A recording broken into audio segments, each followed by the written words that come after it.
Here's why we have the no driving on the road within 72 hours of a rain event. And it's both a policy or an environmental control as it is a cost-saving measure. I'm Justin Hitt with Prosperity Homestead. So we've got a driveway here, and it only has rock up to about that point. And beyond that, there's a low spot which receives quite a bit of water from the neighboring property, and that causes the water to stand, and vehicles get stuck here. They get stuck here even though we try not to drive on it. Now, there are cases where we need to drive on this area, and I've shown this area in other videos. I still haven't fixed the area because as I'm observing it, I'm going to need to excavate more than I thought I would, plus bring in a couple loads of dirt. Again, the way we manage our properties is we build projects, and then those projects go on a list, and they compete with the other projects. And so there's a more high priority project, which was the installation of a well. And we've had a lot of rain in the last couple of weeks, and people might be saying, well, just take that rock, that number 57, and just put it in here, and that'll solve the problem. Well, it's not going to solve the problem. There was some rock put in, and you can see the rock on this side is still there, but the rock on that side is magically gone. But here's my point. A higher priority project, which was installing a well, meant that equipment had to get back here.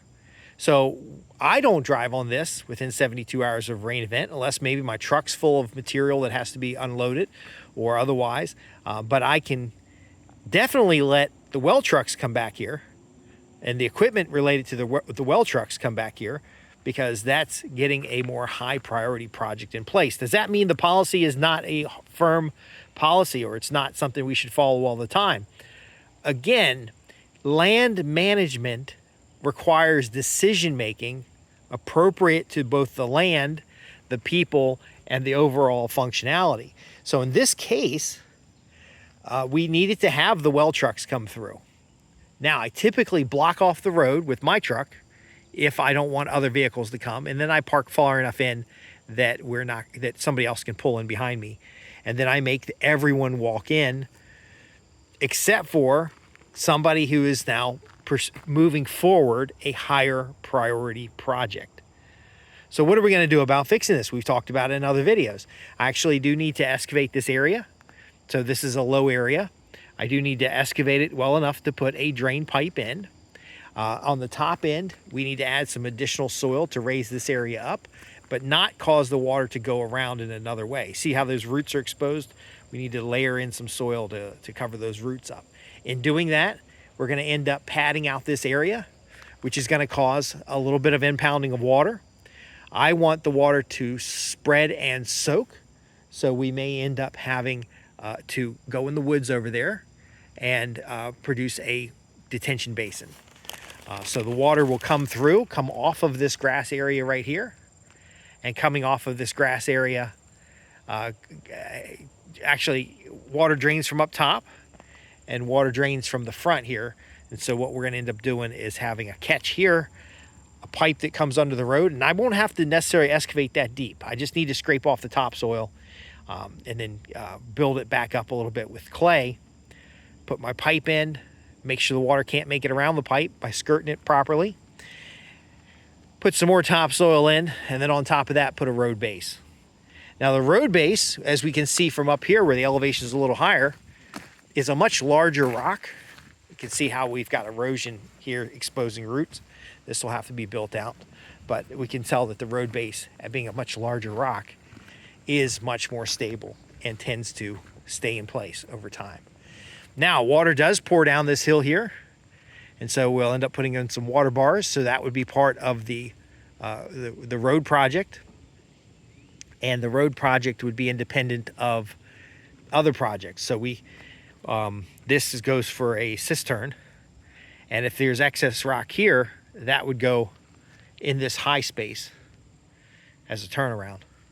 So again, we're developing the projects over time. We're looking at patterns and movement of water.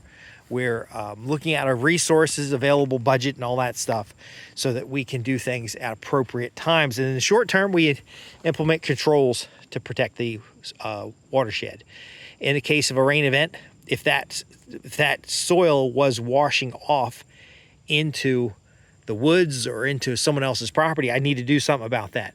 Right now, the soil tends to impound here. It just gets super muddy and sloshy, and no amount of rock that you pour into it is going to make it any better. The guys who do the driveways, they'll say, "Oh, we're going to put some blue chip and some rock dust down, and you're going to have a driveway." And then every 5 years, they're going to come out here and sell you another driveway. When we do installs, when we do installations, we're looking at forestry manuals. We're looking at Army Corps of Engineer materials. We're building a road. And so all that soft stuff will come out and get used elsewhere. And there's a lot of sand in here. And then we'll have to bring in probably 3 tandem dumps of clay. And if we end up with a raised bed, because the elevation up front there, about where that tree is, it's almost as high as where I'm standing right now. And so the middle, if I ran a string across it, the middle is probably 2 foot up. So again, I can get out the topsoil. I can get my drain pipe in there, put what I need to put around the drain pipe as I pack it back in, and then another couple layers of soil on top to give me some elevation. And then I can put in my rock. And that'll give me a gradual slope from the top to the bottom. But because water flows down that hill, I'm going to need to split that water and send it probably down that side over there into a detention basin. If I'm going to put water that's running down a hill into a detention basin, I'm probably going to need a little check dam so that I can catch the sediment out of it or catch the soil, any soil that's washing out of it. So I would want to, because this is a ridge line, crest my little road. So half the water goes that way and half the water goes this way. And then we're now hydrating the land. We're now reducing erosion and runoff. We're now slowing and spreading the water. We're now improving the overall ecology on the land without creating cesspools and water basins and stuff that's going to end up with mosquitoes. We're getting the water moved into appropriate either soakage. There's not enough, I don't think there's enough clay out here to get actual, like a pond in place, but enough soakage and enough into biomass to give us a decent road. Now again, you might be saying, well, I've seen your other videos. I'll probably link to them in the description. And you just keep talking about this project and you're not getting it done. Well, again, there's other projects that need to be done ahead of this one. So again, we put in the control. And the control is no motorized vehicles within 72 hours of a rain event. That gives us more time for grass to grow. Gives us more time for recovery after a rain event. And we'll probably walk up here a little bit more so you can see it. But it does real damage. This is why we don't run vehicles on it unless we absolutely have to. So you can see it's treaded out.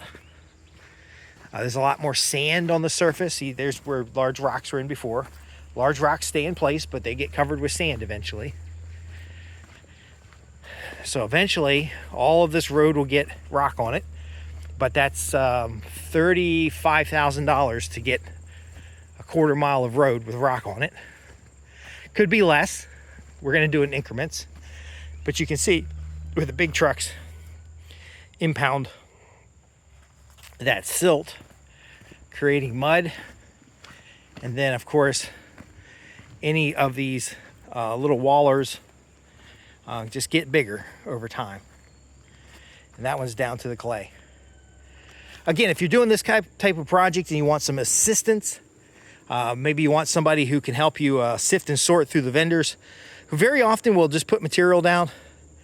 They'll just dump material on this and come help you fill the potholes later. And the reason they do it that way, again, is because that's what most consumers demand. But you're not a consumer, you're a producer. You got a commercial farm, you got a homestead, you want that thing to last for generations. That means we're going to do it the right way. Does the right way cost more? No, the right way costs more up front. It seems costs more up front.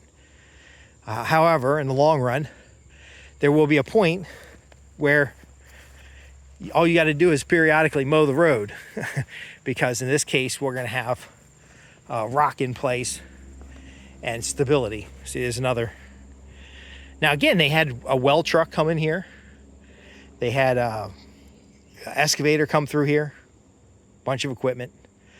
I can live with this, but you can see how the mud pushed away those logs we've had in there, pushed away the rocks that were in there. Now, some of that held, but this is where the moisture accumulated. And so in this case, this actually needs to be dug out, topsoil sifted out to use elsewhere, the rocks and materials put back after clay has filled the hole. Now, can we grade this out and get it cleaned up? This one has to be, it can be graded a little bit, but it can also install some water bars to reduce the amount of water that flows all the way down this hill, because we do get water from the top up there. So if you need somebody to help you with this, we can look at contours and determine some of these things. If you're putting in new roads, you can put those on the ridge, or you can put them on contours. But ultimately, how this is done is in the Army Corps of Engineers manual.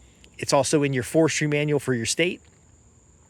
There's also a number of best practices documents that we're pretty familiar with. But when you get a contractor out here, they're going to come out here and they're just going to want to dump a bunch of dirt because it's easy, dump a bunch of rock because it's easy. But that's not how you build this out. In fact, we would need to have an excavator clean out each one of these divots, and then repack them, then grade the surface. Then, this case, in this area, we don't need any fill dirt. But then put your road base down or your ballast rock down, because we're making farm roads. We're not making paved driveways. But even then, your good farm road makes it easier to put that paved driveway on top later, but we don't advocate that. I want a porous surface. I want something that's going to take heavy equipment, something that's going to take regular use, and then eventually we can drive all the way back here once the rock's in place and everything's stable. I'm Justin Hitt, Prosperity Homestead, www.prosperityhomestead.org. What we do is we help people get their small farm or homestead up and running. We help them solve a lot of problems that they're going to face, a lot of things you won't see on YouTube, and we help you with the project management to make sure you get the right vendors at the right time to get this stuff in place for the long term, so that you can have a profitable and long-term generational farm. Build a legacy. Build that long-term advantage. And in many cases, get access to land quick. Get that land in productivity. Improve that land and build your underlying asset value. Thanks for watching. Love to see your comments in the description below. www.prosperityhomestead.org.